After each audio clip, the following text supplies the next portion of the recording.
اعوذ باللہ من الشیطان الرجیم بسم اللہ الرحمن الرحیم۔ ناظرین و سامعین السلام علیکم، امید ہے آپ خیریت سے ہوں گے اور ہمارے ویڈیوز سے مستفید ہو رہے ہوں گے۔ ناظرین، 24 ذی الحج عید مباہلہ کے موقع پر ہم آپ کی خدمت میں آج جو ویڈیو پیش کر رہے ہیں اس سے آپ کو جاننے اور سمجھنے میں آسانی ہوگی کہ مباہلہ کیوں ہوا، کس جگہ ہوا اور اس مباہلے کے مناظر کیا تھے۔ تو آئیے چلتے ہیں اپنے ویڈیو کی طرف۔ ناظرین، رسول اکرم کی زندگی کے آخری سالوں میں اسلام کا پیغام دنیا بھر میں پہنچ چکا تھا۔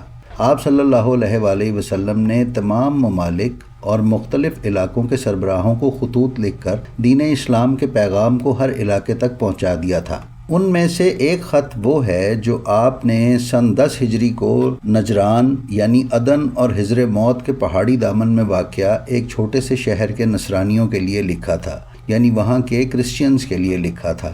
اس خط میں آپ نے لکھا کہ میں تمہیں بندوں کی پرستش سے خدا کی عبادت کی طرف اور بندوں کی سرپرستی سے خدا کی سرپرستی کی طرف دعوت دیتا ہوں۔ اگر تسلیم نہیں کرو گے تو ضروری ہے کہ جزیہ دو، ورنہ تمہارے خلاف اعلان جنگ کرتا ہوں۔ کچھ لوگ قائل ہیں کہ سورہ آل عمران کی آیت نمبر 64 بھی اسی خط کا حصہ تھی۔ اس آیت میں خداوند متعال ارشاد فرماتا ہے، کہہ دو اے اہل کتاب، جو بات ہمارے اور تمہارے دونوں کے درمیان یکساں تسلیم کی گئی ہے اس کی طرف آؤ۔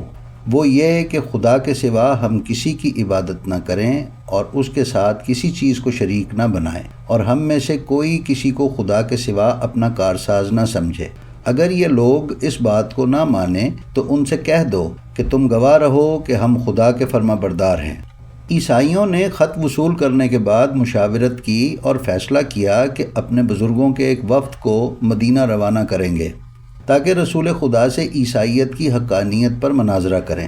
لہٰذا نجران کے نصرانیوں یعنی کرسچینز کا 60 افراد پر مشتمل ایک وفد پیغمبر اکرم صلی اللہ علیہ وآلہ وسلم سے ملاقات اور بات چیت کے لیے مدینہ آن پہنچا۔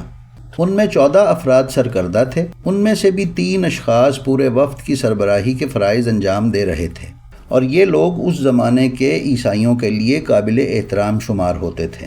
ان میں سے ایک کا لقب عاقب تھا کہ جس کا نام اس زمانے میں عبد المسیح تھا، دوسرے کا نام اہم تھا اور تیسرا اسقف تھا، یعنی وہ اپنے وقت کا پوپ تھا، اور اس کا نام ابو حارثہ بن علقمہ تھا۔ ابن سعد نے ان وفود کی مدینہ آمد اور پیغمبر اکرم سے ملاقات کے حوالے سے لکھا ہے کہ عیسائی ریشم کے قیمتی لباس زیب تن کیے ہوئے تھے۔ اسی حال میں وہ مسجد میں داخل ہوئے اور مشرق کی طرف رخ کر کے عبادت کرنے لگے۔ پیغمبر اکرم صلی اللہ علیہ وآلہ وسلم نے مسلمانوں کو فرمایا انہیں آزادی سے اپنی عبادت کرنے دی جائے۔ پھر وہ انہی ملبوسات کے ساتھ پیغمبر اکرم صلی اللہ علیہ وآلہ وسلم کی خدمت میں حاضر ہوئے، مگر رسول خدا نے ملاقات نہیں کی۔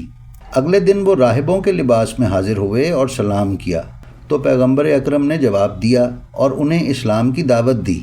انہوں نے قبول نہ کی اور بحث کا آغاز کر دیا اور حضرت عیسیٰ علیہ السلام کے خدا کا بیٹا ہونے اور ان کی فضیلت پر اصرار کرنے لگے۔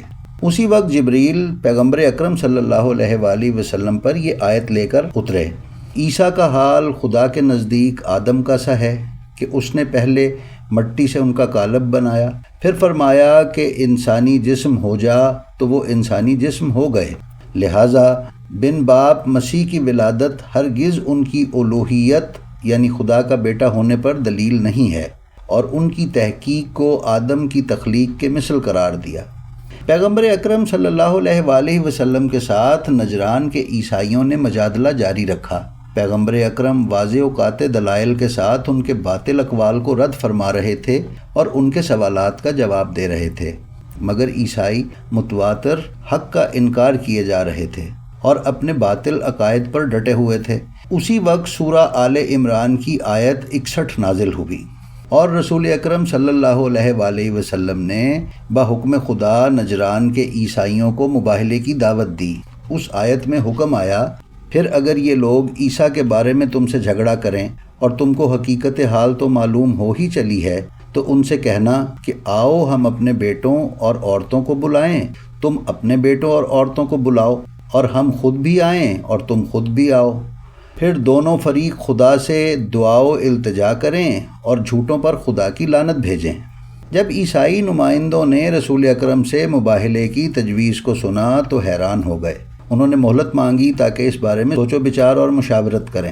عیسائیوں نے جب اپنے بزرگوں سے مشورہ کیا تو ان کے اسقف نے کہا، دیکھو کل اگر محمد اپنے گھر والوں اور بچوں کے ساتھ تشریف لائیں تو مباہلے سے پرہیز کرو، لیکن آیہ مباہلہ کے مطابق پیغمبر اکرم صلی اللہ علیہ وآلہ وسلم کو اپنے فرزندوں، خواتین اور اپنے نفس کو اپنے ہمراہ لانا تھا، لہٰذا پیغمبر اکرم اگلی صبح مباہلے کے لیے تشریف لائے۔ مباہلہ 24 ذی الحج کو ہوا اور اس کا مقام پیغمبر اکرم کے زمانے میں شہر مدینہ سے باہر قبرستان بقیع کے قریب تھا، جو آج کل شہر کی حدود میں شامل ہے۔ اس جگہ مسجد العجابہ کے نام سے ایک مسجد تعمیر کی گئی ہے۔ اس مسجد کا مسجد نبوی سے فاصلہ تقریباً 2 کلومیٹر ہے۔ رسول اکرم اس شان سے تشریف لائے کہ حضرت علی کا ہاتھ تھامے ہوئے تھے اور حضرت حسن و حسین آگے آگے چل رہے تھے، اور حضرت فاطمہ سلام اللہ علیہا خاتون جنت آپ کے پیچھے تھیں۔ ایک دوسری روایت میں جناب حسنین کے ہاتھ رسول اکرم تھامے ہوئے تھے۔ اسی اثناء میں عیسائی بھی آ گئے۔ ان کا اسقف عاقب آگے آگے تھا۔ جب انہوں نے نبی اکرم صلی اللہ علیہ وآلہ وسلم کو ان زوات کے ساتھ دیکھا تو یہ درخواست کی کہ پیغمبر کے ہمراہیوں کا تعارف کروایا جائے، لہٰذا انہیں بتایا گیا کہ یہ ان کے چچا زاد اور داماد ہیں، ان کے سب سے زیادہ محبوب ہیں، یہ دونوں ان کے نواسے ہیں، اور یہ خاتون ان کی بیٹی فاطمہ ہیں جو رسول اکرم کو سب سے زیادہ محبوب و عزیز ہیں۔ پیغمبر اکرم آگے بڑھ کر 2 زانو ہو کر تشریف فرما ہو گئے۔ عیسائی اسقف ابا حارثہ نے کہا، خدا کی قسم یہ مرد انبیاء کی مثل بیٹھا ہے۔ کرسچینز کے ایک بزرگ نے کہا، اے ابو حارثہ آگے بڑھ اور مباہلہ کر۔ ابو حارثہ نے کہا، خدا کی قسم میں مباہلہ نہیں کروں گا، کیونکہ انہیں مباہلے کے لیے پوری طرح سے آمادہ دیکھ رہا ہوں اور خوف زدہ ہوں کہ یہ سچے ہوں تو اس صورت میں باخدا ہمارا کچھ نہیں بچے گا۔ میں ایسے چہرے دیکھ رہا ہوں کہ اگر خدا سے پہاڑوں کو اپنی جگہ سے اکھڑنے کی دعا کریں تو وہ حتماً ایسا ہی کرے گا، لہٰذا ان سے مباہلہ نہ کرو، ہلاک ہو جاؤ گے اور دنیا بھر میں کوئی بھی کرسچین زندہ نہیں رہے گا۔ نصرانی خوف زدہ ہو گئے اور مباہلہ ختم کرنے کی درخواست کی۔ پھر اسقف نے پیغمبر اکرم کو کہا، اے ابو القاسم ہم مباہلہ نہیں کریں گے، البتہ مصالحت کے لیے حاضر ہیں، ہمارے ساتھ مصالحت کر لیجئے۔ پیغمبر اکرم نے ان کے ساتھ مصالحت کر لی کہ وہ 40 درہم مالیتی کپڑے کے 2000 لباس دیں گے، اور اگر یمن میں کوئی شورش یا بغاوت برپا ہوئی تو وہ مسلمانوں کو 30 جرہیں، 30 نیزے اور 30 گھوڑے عاریتاً عارضی استعمال کے لیے دیں گے۔ پھر آپ صلی اللہ علیہ وآلہ وسلم نے یہ ضمانت بھی اٹھا لی کہ یہ چیزیں انہیں صحیح و سالم واپس کر دیں گے۔